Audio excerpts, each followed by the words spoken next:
your computer, whether it means running virus scans or organizing your files. That's why today is, ready guys? National Clean Out Your Computer Day. Not as fun as National Pie or Wine Day, but almost, okay?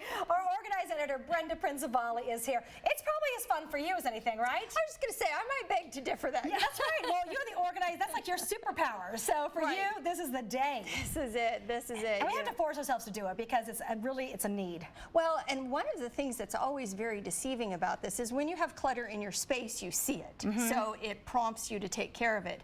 Digitally, it's very hidden.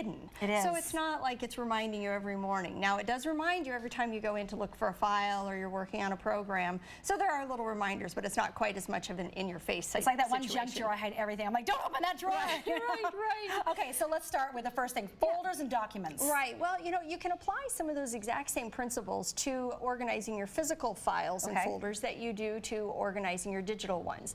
And that is that if you had a stack of papers, you would sort them out and you'd say, do I need to keep this? Do I need to purge it? Or do I need to archive it? And so if you need to keep it, then make sure that you're creating a digital folder specifically for those files. If you're purging it, go ahead and delete it just to empty your trash. And if you're going to archive, go ahead and back that up. Put it in folders and back it up. Right. And use a great backup drive. There are digital backup drives. There are regular ones that you just plug in, but do those same procedures and processes. Because remember when Carrie Bradshaw didn't back it up and she lost all of her stuff in Sex and the City? She got the sad Mac face. It was very sad. I know. Aiden tried to help, but too late. It's painful for everyone, no matter what, no matter what. Okay, the second thing is? Well, that we have programs on our computers, and those programs need attention as well. Okay. And the first thing that you really need to do is look at them, because we use programs like we use tools in our office space. That some are for writing, some are for documenting financial, but go in and see, are they ones that you're actually using? Are they working? Do they need an update? Do you have duplicates? And how are you actually using them? So that's really important as well. Just go in and do a great review of those programs. So Jason, Bubble Island and Candy Crush, you need to organize those today, okay? If you're not playing them, you need to delete them. All right, next. Now the last thing is that we have a desktop. And that's that screen that welcomes you every time you step right into your computer, just like your desktop does when you sit down at it. So you want to have that organized as well. And one of the things I always recommend is to section off that desktop.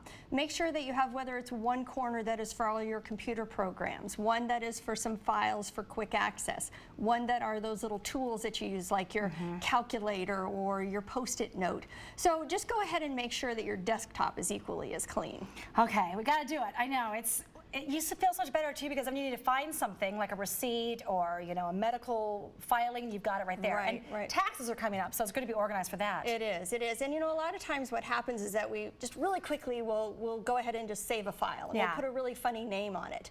There are some programs, just because what happens is sometimes we get duplicate files. It's kind of the same base one, but we've changed it a little bit here and there. And there are programs that will go in and actually scan through all of your files and find duplicates. So it brings them all together and you can pick what is the most recent. Or you can just call Brenda and hire her. We'll find a price for you. You can get a hold of Brenda and the rest of our dream team by going to our website and make sure to click on more. Guys? All right.